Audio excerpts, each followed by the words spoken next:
Well, welcome to this episode of The Dental Guys. I'm Wes, the Dental Guy. And I'm John, the Dental Guy. Wes, we've got a good one coming up for you today. Man, the Bob and Gregg Show is back. The Bob and Gregg Show is back.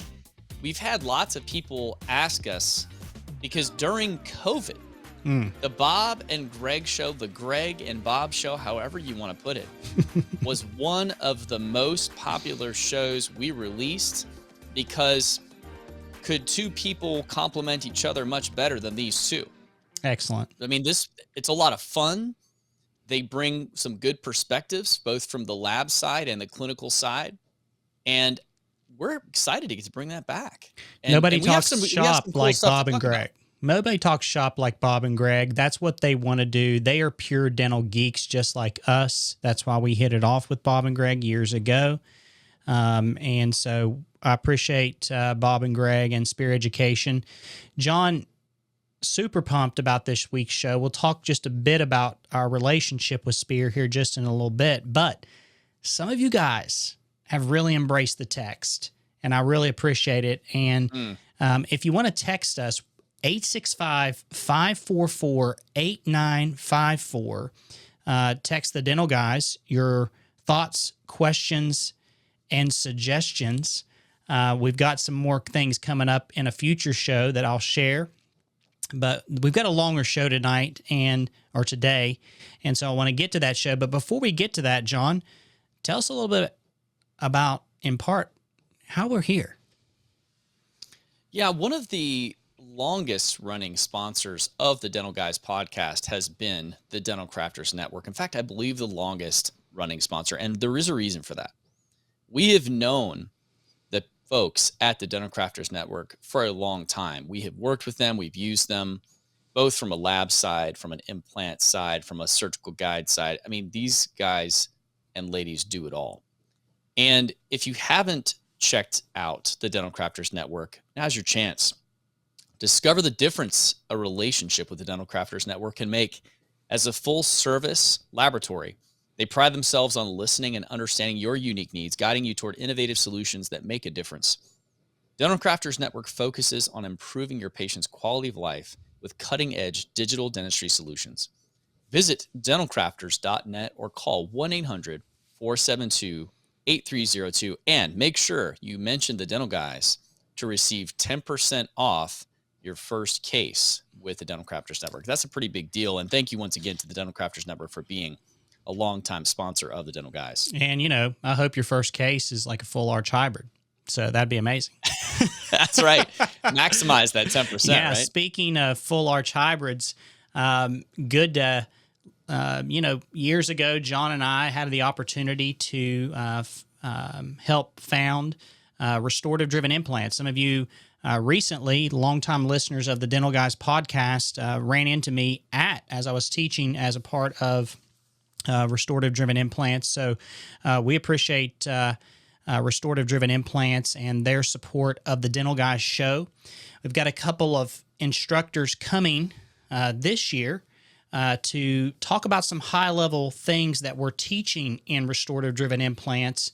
The Restorative Driven Implants, John, is what it is. It's a U.S.-based, comprehensive 60-plus hour CE journey from healed ridge, immediate extraction, immediate placement, modern thought process when it comes to bone loss around dental implants, how we teach the fact that tissue matters, bone maintenance matters.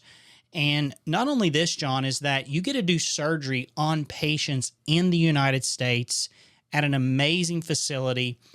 Just recently, I got back from teaching the surgical portion, a 2-day. I mean, like you go in at 8 o'clock, you come out tired at 5 on Friday and Saturday, placing dental implants all day long from healed ridges to immediate extraction, immediate placement on live US-based surgical training. It is amazing because we have follow-up for these patients, and I think that's one thing that makes special about restorative driven implants, and it is restorative driven. And so if you're interested in taking a course that John and I had influence in years ago, I want you to head over to restorative-driven-implants.com right now and or call and mention the dental guys. The Restorative Driven Implants supports the dental guys, and we want you guys to support us. And you might get to come and hear me speak. I still speak at the Restorative Driven Implants and teach there. And so 715-207-6587. Restorative-driven-implants.com today to sign up for your implant journey.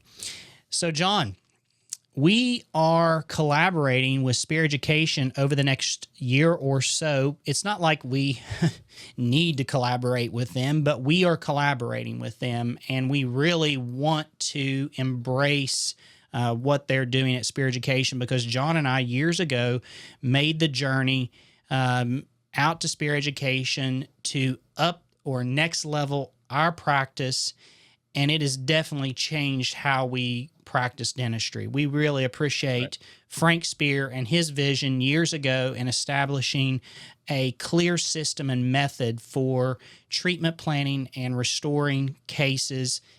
I think Spear has this, over the years of like the full arch place, and that is definitely not what it's about. It's about learning how to treatment plan appropriately to recognize signs, symptoms, disease processes that are going on in your patient, and be able to understand that there are options out there to treat.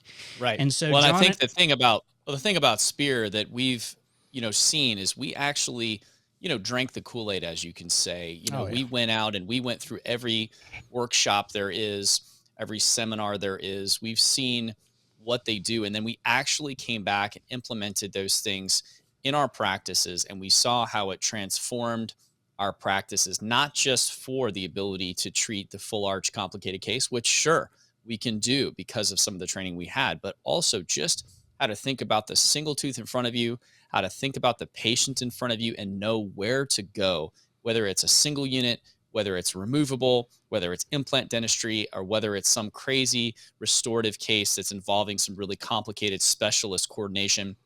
We really figured out how to think through things. It's how to think through things in a way that is systematic. And so it's influenced our practices in a major way.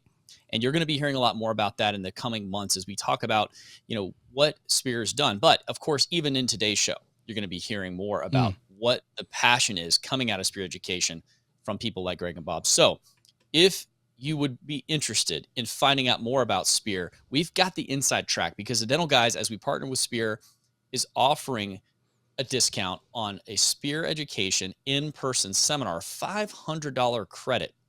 So if you head over to the Dental Guys landing page, it's really just a code. It's the Dental Guys code at checkout. So if you're looking at the video right now, you're going to see Wes scrolling through the page. If you just put in the code at checkout for a seminar, you're going to get $500 off. And you're also going to show that you are listening to the Dental Guys, you're finding out more about what we're doing, and you want to learn more about what Spear is doing. So please go over and check out Spear Education, see what they're doing, see if there's a seminar that piques your interest, and make sure that you enter in the Dental Guys code at checkout to get $500 off of an in-person seminar. Wes, that's a pretty good deal. Yeah, man, I think it's great. And we're super excited to have Gregg and Bob on tonight to talk about lithium disilicate. Milled versus pressed. Some of you may not even really understand what the differences are and what the advantages and disadvantages. We get into so much more in this podcast. So without further ado, Bob and Gregg. And I'll tell you, it's been a little while since we've had this configuration of the Dental Guys. We're about to bring you what I think we would call the real world here, because, whenever we go to courses, we talk to the people that we enjoy hanging with. Oftentimes, there's a lot of discussion about, maybe there's people that want to talk about business. There's people that want to talk about finances and what stocks to invest in, or what's your favorite ice cream flavor. But what we want to talk about is real world dentistry and how data and clinical research actually apply to our practices. And I think it's high time, Wes, that we bring back The Gregg and Bob Show. Do you The think Gregg it's and time? Bob Show, John. It's here, and I'm so excited to bring back on Gregg Kinzer and Bob Winter of Spear Education. Welcome back to the Dental Guys podcast. Way overdue.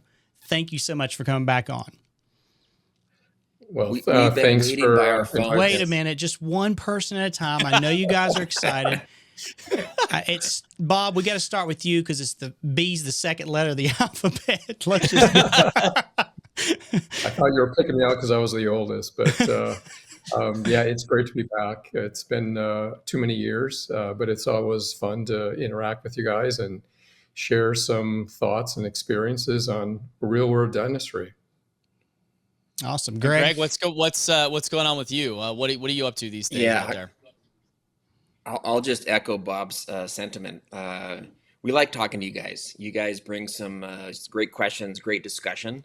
It has been quite a while since we've actually gotten together. We thought we pissed you guys off and that they said no more Gregg and Bob show. It's done. So we're glad to be back. Well, you know, people thought that we were actually mad at each other, John and Wes, because we took a year off from podcasting. And so, you know, I can see what you're feeling, too. Gregg. I mean, yeah, they thought we were like, is Wes and Jon mad at each other? Do they still text? Gotta Actually, be something. Something here. So in the meantime, as the years have passed, obviously, you know, we know you guys have continued doing a lot of the things you love out there. And just for those who maybe don't know you, okay, just spend like a couple seconds just talking about what are you guys all about? What are you currently teaching out there at Spear?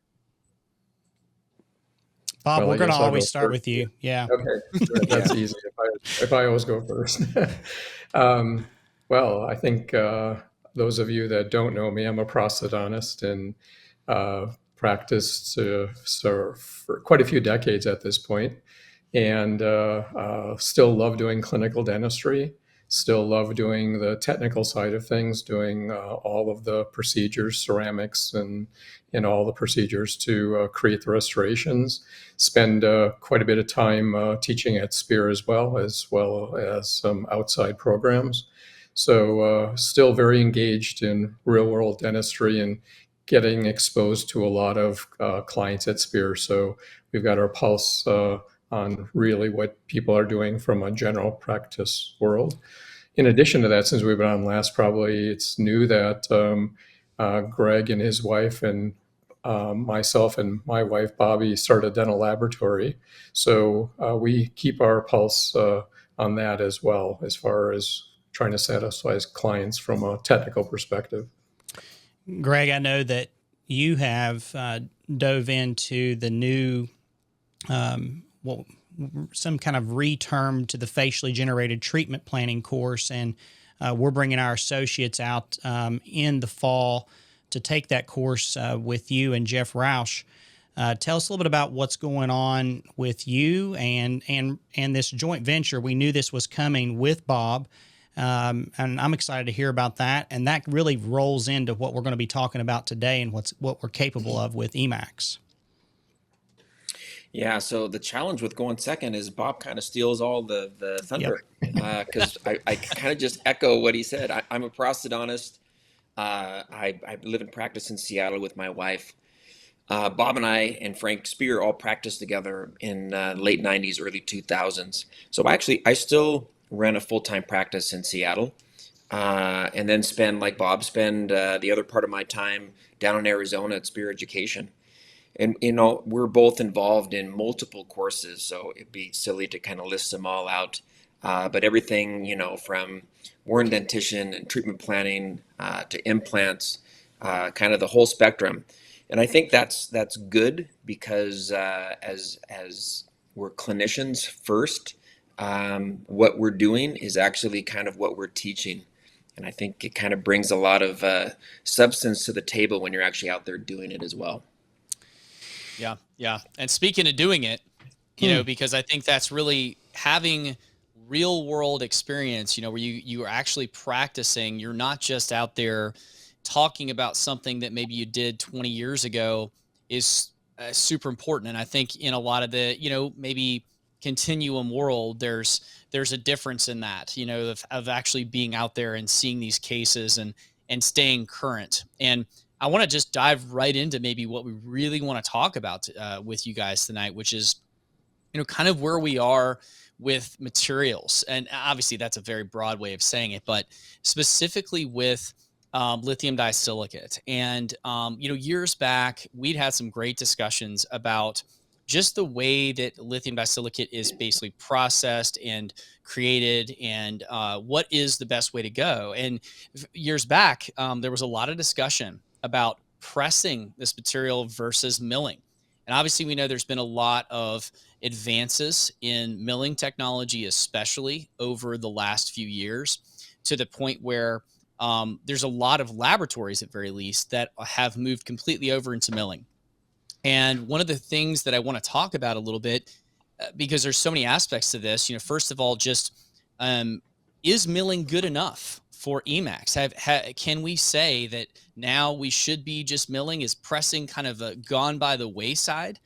And if so, then how important is the hand finishing side of that? If we mill these restorations, especially thinner restorations, how important is the hands-on side of that versus what the mill can do? Maybe let's start with Gregg, because we've been starting with Bob. And let's let Gregg maybe speak to that a little bit. Is milled good enough or better than what we can get with press? What should we be thinking about? I think today we're at the standpoint where both milled and or pressed will be clinically acceptable, satisfactory, both up at the highest level. I think the research will show that the fit of them will be the same, but I think a lot of that will depend on the clinician. So we know the way things are milled, there are limitations to how fine the mill can be. So if you have a true margin, let's say that you have a perfect day, you have a perfect preparation, you're like a milling machine. I think that we could say that you probably won't be able to tell the difference between the two. But maybe that's not clinical reality. I don't think every day we function as a milling machine. So now there's minor nuances in the margins that pressing is probably going to get you a slightly better fit. The question will be, is it statistically significant? Is it clinically significant? And I'm going to say probably not. It's probably going to be a wash either way. So I think we're at the point today where the fabrication method is more at the discretion of the laboratory from a time standpoint, keeping costs down standpoint, because it takes time to wax and press in that aspect as opposed to maybe just milling. So I think we're at the point where both can be used successfully and equally in practice. Gregg and Bob, John and I both use high magnification loupes. We're not using microscopes in our practice, but we're using 4.5s and 6.0s for our preparations and cementation of lithium disilicate. And interestingly enough, in the past 2-3 years, I've really made a move to cementing my restorations under rubber dam isolation. And what that's allowed me to do is to truly evaluate some things from a standpoint of milling versus pressing, and really be able to see the margin in a very dry, clean field, and see the preparation after it's been micro-etched with aluminum oxide, and really check the fit and finish of these restorations. And I've done some just in-office anecdotal studies with my own preparation and looking at it from a standpoint of like, okay, well, let's scan this case and impress it with ImpreGum and compare some A/B testing here of milled restorations, but yet hand finished. And then two, are we using stone models versus, resin models? And I think there's so many variables here, even right down to the milling machine. I really feel like that Gregg, I'm going to challenge you on this, and just saying that, hey, milled is as good as pressed. And I understand that as a blanket approach, it probably is. But even in my just looking at it from a standpoint of like, man, pressing gets me just a little bit more But like you said, is it clinically relevant? And there's a lot of variables. Bob, I know you've been in the laboratory business for a very, well, I won't say how long, but for some time, and have had, ownership in laboratories and working with Frank and Gregg for a period of time and growing through this age of pressing into milling and saying, is it ready? It just seems there's still a lot of variables that are impacting us. And I've even seen it recently in the last couple of years. Bob, can you speak to this as well? Right. Or Gregg, do you want to follow Hold up on, on you that? just you just called me out, so now you got to let me have my rebuttal. Go right ahead. That's what we're here you for. actually you actually narrowed the focus, because the question was milled versus pressed, and then you went into, well, is this scanned and a model printed and you're going to mill off that? Yes. Or is it scanned and you're staying digital? Or is it a impression that you're making and you're pressing or milling off of that? So now you're throwing in some curveballs. But I think we need to clarify this. Mm-hmm. Yeah. All right, Bob, you want to? Bob? Want to continue there? Go for it, Bob.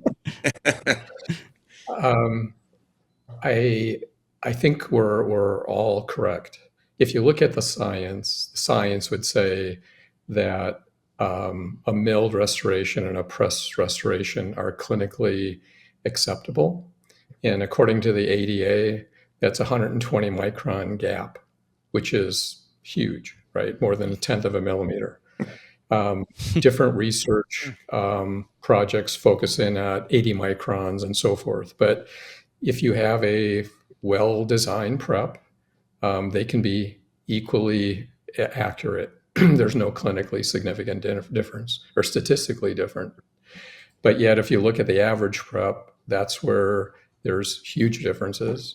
And therefore, waxing and pressing is still more predictable.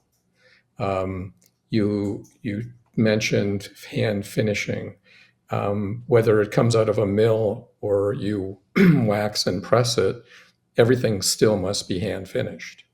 So if you have a preparation design that is more minimally invasive, then your design in the digital world has to over contour in order to mill it without chipping margins. Yes. In the pressing world, you have to wax them thicker to make sure you get an adequate pressing. So you still need to finish down to get your final outcome. If you're looking at a high level of magnification, I would say that pressing is still optimum for sure.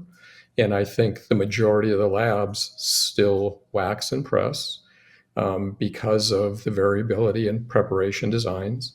And they have to make it work in all situations.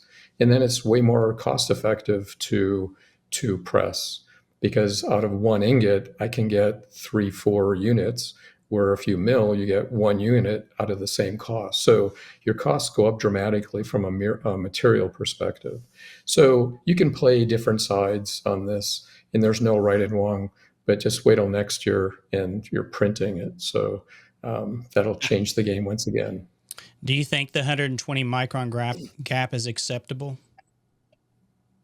Oh, in my world, no, for sure not. No. But that's according to the ADA. Mm-hmm. Gregg, what do you think is acceptable in your world? So I use 8.5 loops, and I finish with a microscope. Mm-hmm. That's my norm. I don't start preps with it, but I finish with it. So, and to be honest, we press everything that we do. As my technician says, I'm kind of a pain in the ass. That my expectation of fit is maybe a little bit different than somebody else's. So 120 for me, that's a no-go. There's no way that would fly. Mm-hmm. So do you feel like, just getting back to the model question, because it's kind of dovetails in with this, printed models have been obviously, again, come a long way, but we still see sometimes a lack of detail with printing that we sometimes feel like maybe we can overcome with a traditional model. Do you feel like printing models, even for, say, anterior restorations, is where it needs to be for a technician to be able to replicate the detail of the facial of an adjacent tooth to, say, a veneer? Let me answer that first, because it depends on the standard that you're practicing. So if you're Mm, trying to mimic the nuances of the adjacent tooth, the answer for sure is no. If you're doing, and this doesn't mean to be negative, if you're doing general dentistry and you're focused on insurance-based patients and you're trying to make a living doing that, I think maybe it's good enough, right? So it's depends on the type of dentistry you're doing. But if you're trying to compare it to a standard that we've always had, it for sure doesn't meet the standard.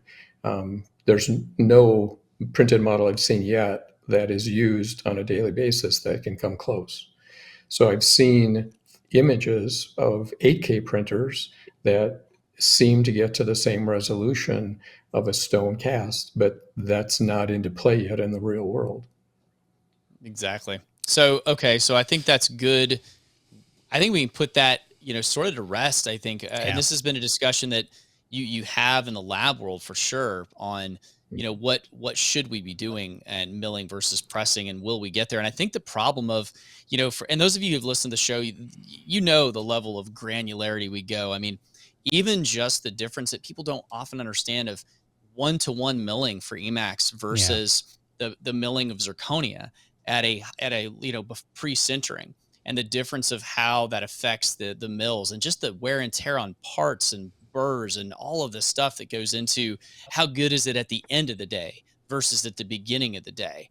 It seems like this is kind of, so I maybe then let's switch gears a little bit and But say John, before you go to where. switch gears, I just Oh, want to say yeah, one yeah. more thing is that I think, and Bob, you've said this, and I've heard Gregg say it as well, is sometimes you start asking these questions to your current laboratory, and that's okay to ask them questions Mhm.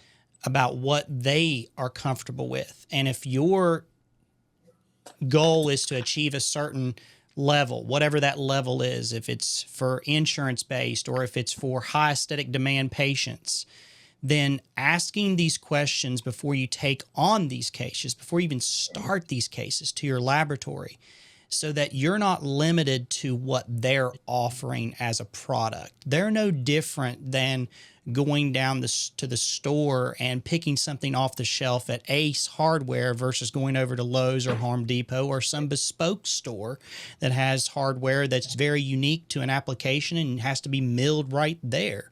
A machinist doing it. And so there's levels of laboratories, and I think that the goal is, if you're providing a certain level of care, try to find people that are going to match the standard of care that you're providing in your practice. Bob? Well, and And hopefully that we'll was, push you. yeah, that was well said. And I'll Yeah. just use our laboratory as an example. Um, Posteriorly, maybe 70-80% of what comes in the laboratory is digital, and we're Mm-hmm. working on printed models and so forth. When clients are doing anterior cases with us, they will call and say, are you okay doing a digital impression in a printed model, or would you prefer a polyvinyl impression? And we for sure would say a polyvinyl impression when it comes to the aesthetic zone. And most of our clients, as you just described, are willing to do that based on current technology, which is great. You now collaborate as a team, and that's what makes it fun to do the dentistry that we all do. So, yeah, that was well stated. It's Yeah, interesting to I see agree. new dentists. Yeah, yeah, yeah. I'm just going to build on that. Sorry, John. No, you're good. I think the challenge that I think Bob said it earlier, I think your good enough level that's the key, because it can all work, because the standards are pretty low about what's good enough. So then what's your mark? But Wes, to your point, I agree that I think clinicians need to be um, advocating before they start prepping, communicating with their lab about the case, because there's things that the lab can actually inform them of that actually might change what they do. But I think if you took, and again, you guys are high-end clinicians, and so if you take the mass of clinicians, I'm going to guess if you just did a blanket survey, you're going to have a huge percentage of clinicians who have no idea how their restorations are made. They just make it, they do whatever they do, and they get back whatever they get back. They have no idea the fabrication process. And so I think you guys are trying to push to the next level, and that's great. To be able to get people to think ahead of time on what am I going to do to provide the best outcome. And communicating with the lab, as Bob said, and as you said as well, is pretty paramount to that, especially when we get into cutting the fine details. Yep. And I was just going to say in that same vein that, it's interesting to see, and I know you guys see this, and I would love to hear your thoughts on this with newer clinicians, but what I've seen with newer clinicians coming out of school, whereas just a few years ago, the penetration of scanners in the market was relatively low, and now it's relatively high. And a lot of the newer docs I'm seeing are very scan happy. They want to scan everything. They want to keep everything in this digital world. And they're maybe in some ways more comfortable with that. And so, like you say, many of them aren't even really aware of this, even the conversation we're having that, as you move into the anterior region, this is maybe not, just the difference of the technique that you use just between impressioning and scanning and what you could see, not just in the potentially the fit sometimes, but also the surface texture and, the ability for the technician to be able to create the right, the right thickness in different areas because of what they can truly see. Mm-hmm. And I think just these aren't even major things. They're really little things, but it's interesting. Have you seen that as you're teaching, especially newer docs, that there's this more reliance on scanning everything, or they want to scan everything because they feel that is somehow better? Or is it because it's high tech? Gregg, speak to that a little bit. And Bob, I'd like to hear your opinion as well. Are you seeing a lot more of that where people are just sort of trying to keep everything in the digital world? I think that's probably a very accurate statement. We have a daughter that's graduating dental school in June. And in talking to her, they're mainly doing scanning. Now they're mainly doing single units and they're doing scanning. And that's what they're comfortable with. And so it makes sense when they get out into practice that they continue that venture. But then it depends upon where they go in practice. So if you're going into an old school restorative dentist who is more analog based, you're going to have to change your game because they don't have the technology there. But I think dentists today leaving school are way more digitally adept and comfortable in that world, but they also maybe don't know the nuances that you guys are like trying to grab tonight, because they only have been exposed to that one piece, the digital piece, and then their lab, whatever they get back. So I think that's where, continuing education comes in is you don't get it all when you finish dental school. And that's just the beginning. Now you actually have the ability to go choose where you want to learn and what you want to learn to be able to find, like, I know right now when I was talking to Megan, they are excited to leave dental school. And I said, why? Because they're fit to a certain patient. They're not taught how to do onlays. They're only taught how to do crowns. Why? Because that's what insurance covers. And so they're excited to be able to do less invasive dentistry and to do it the way that current dentists are doing it in practice because they don't get exposed to it. And so the digital piece and how they do it, I mean, it's just like you're biding your time until you can learn it in the real world way. It's fascinating to me. So when you talk then about, oh yeah, go ahead, Bob. I'd love to hear your perspective on that too. Well, I'll piggyback on Gregg this time because I teach a lot of the courses at Spear that are hands-on relating to materials and prep design and so forth. And so I survey a lot of people. In the last 15 years, one particular course, restorative design, I've put approaching 4,000 people through that course. So I've touched a lot of people. And over the years, for sure, now at least 50% of the people sitting in the chairs are digital in some way. So Is it because they're sold on it is the newest, latest, greatest thing? Or is that what they were taught in dental school? So we do see a lot of young people coming through Spear. Or is it just the people that are coming to Spear are the ones that want to learn, want to grow, and are pushing the envelope, right? So does it relate to the real world and people that don't take continuing education? I don't know, but there for sure is a high percentage of people wanting to do it or are doing it. A lot of the people, and maybe 50% of that would be milling in their office. So a lot are just scanning and sending it off to the laboratory. So when I'm teaching, I just try and talk about clinical and technical realities and setting expectations as you guys are doing this program, right? It's like the reality is, hey, the standard is a stone cast made from a polyvinyl impression because of the surface, because of the details. Margin preparations are cleaner because it's stone. It's our standard. And when you go printed, there are variables. And if you're okay with a rough surface and you don't have the details, then it fits into your world. So a lot of the people don't know and appreciate that. And one, they may look at the model at a course or at a show, and they look at this printed model. It's a plastic model. Oh, that's so impressive. It looks great, right? But all you have to do is look at it with your magnification, and you see that the surface is not. So setting expectation, it's not as though I'm against any of this. It's just setting realistic expectations. So when you do your dentistry, as you were describing, when you're looking at the fit, is one better than the other? Is one good enough, or do you prefer one over the other because of what you're seeing? That's how you make informed decisions. So for me, it's all fun to help people see things differently and let them make their own decision and how it fits into their world. Because I can't change the world. I just try and get them to appreciate pros and cons and go from there. And I'm so excited to, I'll say, be 100% digital for everything we do, because I think it can get to the point where for sure everything we do is going to be digital, but we're not quite there yet. It's evolving super fast, along with materials to fit into the milling or printing world, right? So anyway, that's my take. There for sure is a strong desire to do digital.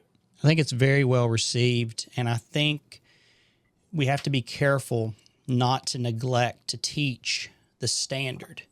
And, if you look at, if I'm going to calibrate a scale, then I have to spend quite a bit of money to receive this wooden box full of like these calibrated, proven, ISO certified weights. I mean, it's a beautiful thing to look at it.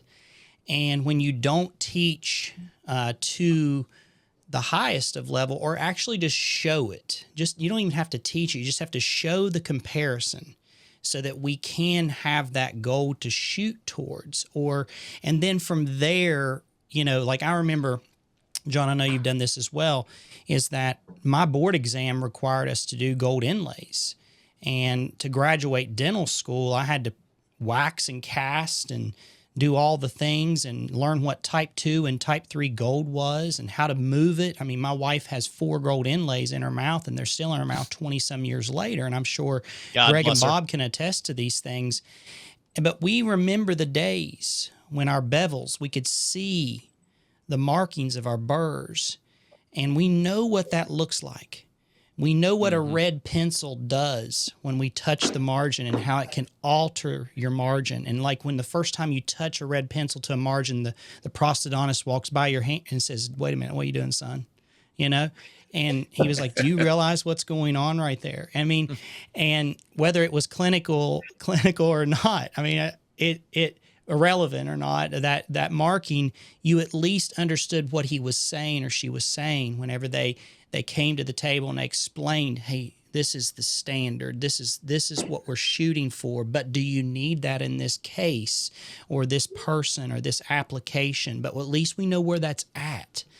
And I don't want us to lose sight of that when we're teaching a newer dentist. And even at the highest level with this stuff, when you get to the quote sexy stuff that you see on Instagram, for instance, with photogrammetry. I'm just going to throw that curveball in there. Whoa, John. The truth is we've done a lot of these cases now. Well, no, I'm just going to say, and when you really get into it and you're trying to do a post-op digital scan of these fiducial markers and all this, most people are just taking an improgram impression and scanning it, because in the end, the scanners still struggle with certain things, you know, and so we have to drop back and understand the principles of what got us there. It's like you can only sometimes know what to do when you know what it's based on with the analog. So I know we're going to run out of time if we dive into that, but I just want to, while we're in the E.max world, just for a second, what can we do now if we've come so far with the understanding of the ceramics of lithium disilicate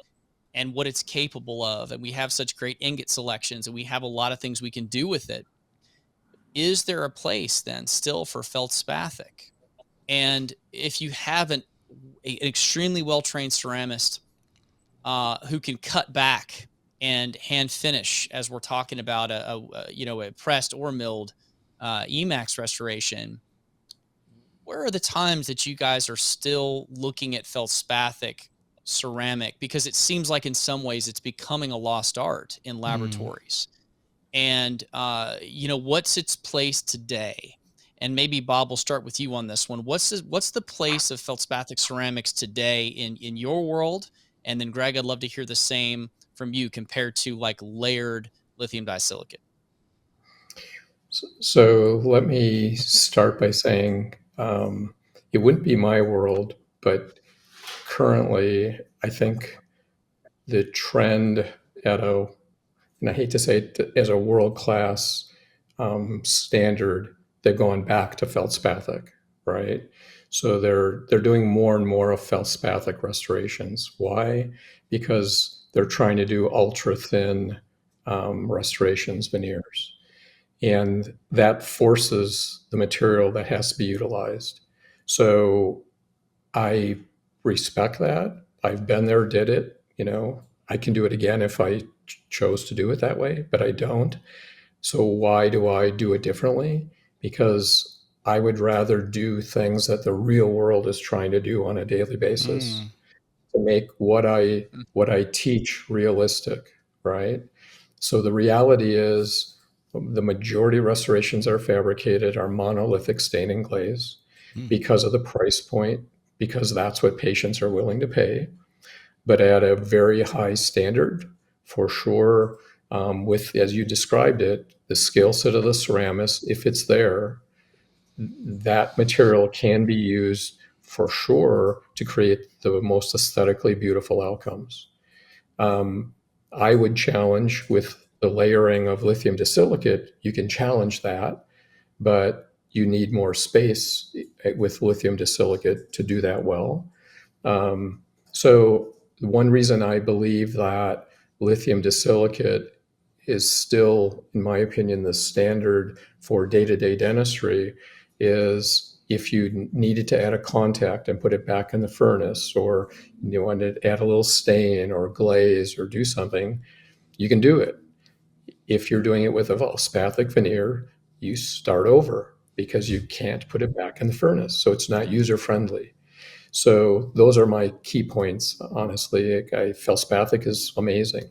Can be used in all kinds of situations. It's weak, but it can work. Gregg?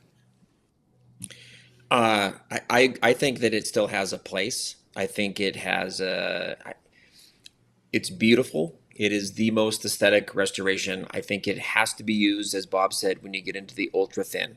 So I just did a case, ultra thin veneers, because it just needed more contour change and some length. And could you have done that as composite? Yes, but long term, I think this is going to be a better option for the patient. I still have it on my anterior aesthetic cases that are lithium disilicate. So you ask, like, when would be the indications? I think if you're trying to match nature, then you can't really stay in the stain and glaze world. It's great because you get maximum strength if you can stay in it. But if you're trying, like if you're doing two centrals and you're matching laterals canines, I think that you still need to have some layering on it to be able to get that level of aesthetics. You go cuspid to cuspid, and now you control the environment. Okay, now I'm okay staying in a monolithic stand and glaze. So I think it has a place for the maximum aesthetics, but is it like it used to be back in the the 90s and early 2000s, where that was the gold standard if you wanted an aesthetic restoration? I don't think that's the case today. I think today we have really good higher strength, and as Bob said, even more user-friendly options. If you have to do some changes, then the other world just makes sense.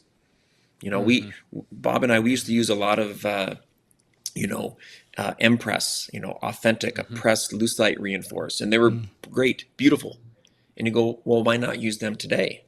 They don't have the same strength as the lithium disilicates have. So it's like, why don't I do something that I know can have beautiful outcomes, also has a strength? It makes my world more predictable. Yeah. I love it because you guys have influenced both Jon and I in this way. And it rings true with recent courses that I've taken where we talk about simplified approaches to aesthetic problems and natural layering techniques, which are a little deeper type of character built into the materials versus stain and glaze. And so I think that the things that I've learned from my mentors and when I travel and talk to people like Bob and Gregg and other people at Spear and just really around the country that have inspired me, like Frank has, and even being around, you, Jon, and that's what this podcast is about. It's about the practicality of this and where it meets, on Monday morning when the patient walks in. And what we got to have is we have to have something that is repeatable, consistent, and something that is flexible to a point. And I think, Gregg, you're right. And I think, Bob, you're right. And there's a lot of applications for these materials. It starts to get more narrow whenever we start applying some of these bespoke things. And that's okay. I think those are cool things. But the reality, sometimes we see these things that look like that, but we don't really know because maybe we're limited in our knowledge when we see these things as young clinicians. And what I would say, the take-home message here today to me is learning this material science and applying the individual needs of the patient, the decision tree that needs to go into the diagnosis to give the outcome that is best for that particular case. And in most cases, it sounds like, Bob and Gregg, that E.max is still the way. Is that true, Bob? So if I think about a product of material that's been on the market, such as lithium disilicate, Arviclar's E.max, as we know it today, it's been on the market for 20 years. When it was first introduced, it was in 1998, so a bit earlier, but they had some challenges with coefficient of expansion, some issues, and they resolved those issues. So my comment is, at 20 years, it's been used and abused around the world in every situation, and no one is having real significant issues, right? Is it possible it can chip or break? Sure. Is it possible that if you contaminate the surface, it can come unbonded? Sure. But it's tested, it's true. And all of us get eager to jump on the bandwagon of the newest, latest, greatest material, thinking it's going to solve all the problems. And zirconia actually is doing that currently. Zirconia in the high strength form, 3Y form, has been introduced quite some time ago as well now. But the more translucent materials are a bit untested, so to speak. They're too new to have any type of legitimate outcomes clinically. So, and I survey my clients at Spear, and out of, let's say, 100 people, you have maybe 2 or 3% that have confidence in bonding that material. So they use it because they can do crowns and they can cement it. Simple as that. So Is that bad? No, but we want to do more conservative restorations. We want to do partial coverage. We don't want to crown teeth, right? The last thing we want to do is crown a tooth. Yeah. So we need to have confidence in bonding, and you can bond zirconia well if you treat it correctly. Yeah. The problem Yes. is people lack confidence in that. Yeah. And so there's a big push right now to try and help people understand how to do it and do it well. And I think that will change because zirconia has made a huge impact on the marketplace. I feel like the Greg's, takeover of lithium disilicate. Greg, you're dying. And I feel over there like to that's say going to something. lead us into a conversation of, I mean, I just feel like we have to ask, because you mentioned this, right, with bonding and looting. Yeah, and don't go there, John. I just have to ask. No, Okay, wait, it's been a you gotta couple let years, Greg right? speak. He's dying. I can know. just I tell want to him he's know about agitated. looting and bonding of lithium He's disilicate agitated. crowns here, because I feel like I have no choice to ask it. But Greg, yeah, say what you need All to right. say. Yeah, I'm just killing me. No, actually, Bob actually stated it very well, and I think that the benefit of lithium disilicate, aside from the long track record of what we have in use and in literature, is it is extremely versatile. Because you take the gamut of dentists, the high end dentists, the low end dentists, and everyone's using it. And Bob said using it and abusing it, and it seems to be doing well. I think that's key, because for those of you in practice, predictability is everything. When stuff starts to fall off or break, that is a bad day. When you know a material inside and out, you are more competent as a clinician. You've done it a million times, and it just flows. And I think that lithium disilicate, once you get it into play, yeah, you can use it in the posterior, in the anteriors, partial coverages, full coverages, veneers, as crowns. It's just extremely versatile, and you're continually bonding in the same techniques. And we know the bond strengths are extremely high. Yeah. But then that brings it back to John's question about cementing or bonding lithium disilicate. So I'm just going to give you, I know Daniel Edelhoff has published on this and has shown that all things being equal, there is no clinical difference. And I will tell you, I would much rather, you guys agree, I'd much rather cement something. Of course. You get behind, I don't, it's just an easier way, cleanup's easier, everything is easier. I probably have as many posterior restorations cemented lithium disilicate as I do bonded. Oh. And I will tell you, you're talking full coverage though. Yes. full coverage. Yes, full. I'm saying in the full coverage world. I have not seen a difference in either, and my failure rate in both is extremely, extremely low. And again, I've been doing this. That's quite what a I was while hoping now. you'd tell me. I think have we're not seeing seen that a as we difference. talk to people there, and I know some of that's anecdotal, but I think the studies support that idea. And now there has to be a minimum thickness, right? I mean, I think that's what we know, that there has to be minimum thickness, but it seems like we're seeing, and I don't know that there is now, maybe you correct me if I'm wrong. Is there data on this that's 5 years? I haven't seen that. I've seen some benchtop studies, but is there data showing 5 years long-term on what? comparison on 5 years eluting on versus bonding? Lithium disilicate in the posterior. Yeah. It's a good question. I don't, off the top of my head, I can't don't tell know of you. any. Paper.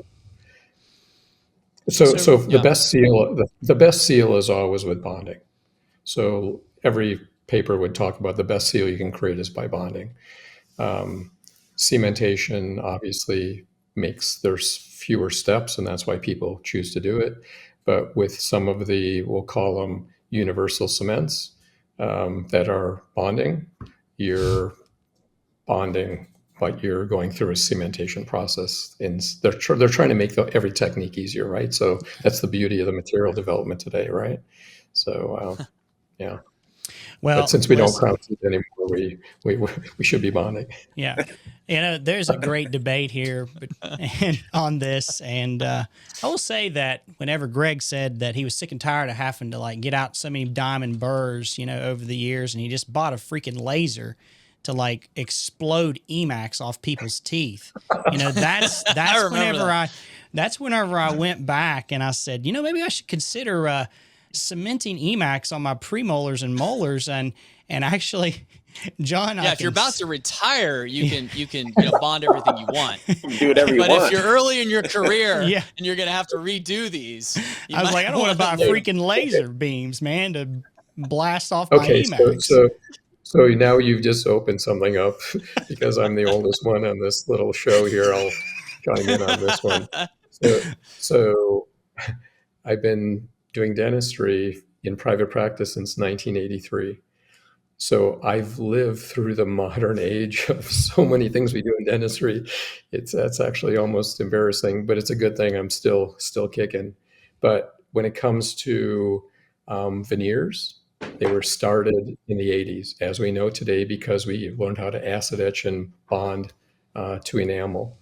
So I now can say that I have patients when they call me up, like from Milwaukee, and say, "Oh my God," they talk to my wife Bobby, and it's like, "I'm so sorry.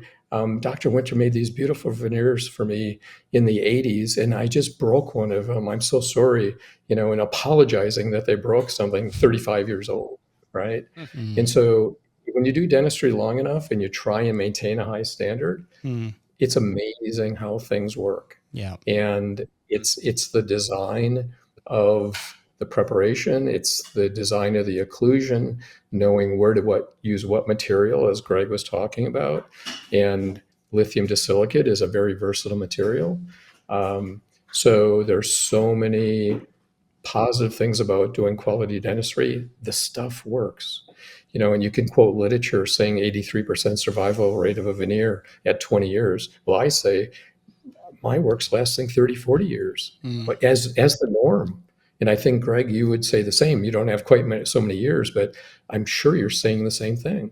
And I have the luxury to have cut off my own work, right? If someone falls and traumatized and breaks something, and then you cut it off, whether it's bonded to enamel or dentin, I'm cutting off every micron of ceramic cement like it's a virgin tooth. And so if you pay attention to the details of the process, things work. And the beauty of time is we count on scientists to develop newer things that aren't increasing bond strength, but are making it easier for us to use. That's the key. The bond strengths haven't changed in 30, 40 years. So that's the key, is just trying to make it easier for us. And for sure, we'd all like to cement everything. I'm included in that. But with partial coverage, we have to bond, and you have to know how to do it well. And if you do it well, it works. So, well, this has been a great show. I appreciate Gregg and Bob being on the show and talking some very high-level things. We're excited about the coming year or so as we continue our talks with you guys. I know we're going to have you guys back on the show to talk about some more things. If you're listening to this, make sure that you send us a text message that, about what you thought about the show. Maybe you got a question for Bob or Gregg. We'll make sure we get that over to them and they can answer it appropriately. So, Gregg, appreciate you being on the show. I'll give you the last word tonight and kind of what you're most excited about when it comes to your anterior restorations and some of the things you're seeing, even with lithium disilicate, that may be new for you. Yeah, dentistry doesn't seem to get new very often. And when something new comes out, I have always a little trepidation. Like, I don't want to be the new guy that burns the path for everyone else. I will say that I have used lithium disilicate for the majority of my career. I will say that I'm using some more zirconia now, and maybe that's the next topic we talk about with zirconia and some like Mio stains and things like that. That I'm truly blown away with some of the aesthetics that I'm seeing, the vitality, the aesthetics of them. I'm like, wow, that's really amazing. that we can do this and have strength and have it look layered, and yet just a completely different classification of materials. So I guess the thing that I'm kind of in awe of right now is that aspect of dentistry, which is more new for me as I'm starting to play with it. Awesome. Well, thank you guys both that'll for being be a on the great show. This is the tip of the iceberg right here, is what I feel Just like. starting off. There's so many, there's so many things, right, that that this always brings up. And I think both talking about, it'd be great to talk about zirconia and the different, 3Y, 4Y, 5Y work. Should we be with that? And, what can we do with staining, and when do we bond that and lute that?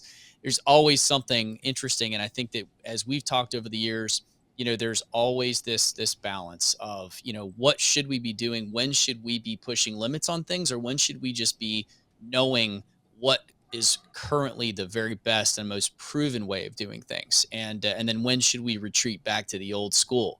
And I think that that's something that we always get from you guys. So once again, thanks for being with us tonight. And we look forward to bringing you guys back and continuing the conversation. So if you've been listening to this and you've enjoyed hearing what Gregg and Bob have to do, definitely hop over to Spear Education, check out what's going on over there. Obviously, we know that you can get anything from the very aspects of treatment planning side to material science to how to think through these cases at a big level, or just an everyday level. That's the thing that we love about what we're learning with this is truly applies to every restoration, from the single unit to the full arch. You're going to always have something you can take away from that. And of course, check out the social media side.